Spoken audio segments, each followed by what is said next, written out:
Gulf രാജ്യങ്ങളിൽ ശക്തമായി തിരിച്ചടിച്ച് Iran. ബഹ്റൈനിലും കുവൈത്തിലും drone ആക്രമണ പരമ്പര. മിനിസ്ട്രി കോംപ്ലക്സിനും ആക്രമിച്ചു. ഇസ്രായേൽ അമേരിക്കൻ സഖ്യത്തിന്റെ ആക്രമണങ്ങൾക്ക് മറുപടിയായി ഇറാൻ ഗൾഫ് രാജ്യങ്ങളിൽ ശക്തമായ ഡ്രോൺ ആക്രമണം നടത്തി.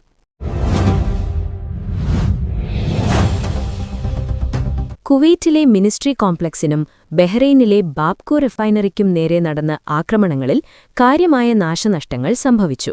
ദുബായ്.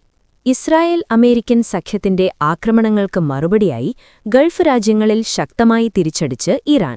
ശനിയാഴ്ച രാത്രി വൈകി ബഹ്റൈനിലും കുവൈറ്റിലും ഇറാൻ നടത്തിയ ഡ്രോൺ ആക്രമണ പരമ്പരകളിൽ സുപ്രധാന സർക്കാർ കെട്ടിടങ്ങൾക്കും ഊർജ്ജനിലയങ്ങൾക്കും കേടുപാടുകൾ സംഭവിച്ചു.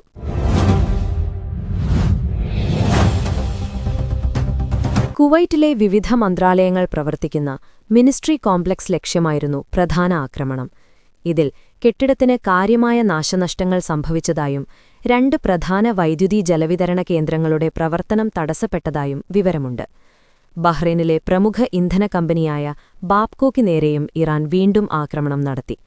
സിത്ര ഐലൻഡിലെ റിഫൈനറിക്ക് നേരെയുണ്ടായ ഡ്രോൺ ആക്രമണത്തിൽ വൻ തീപിടുത്തമുണ്ടായതായി ഇറാൻ അവകാശപ്പെട്ടു.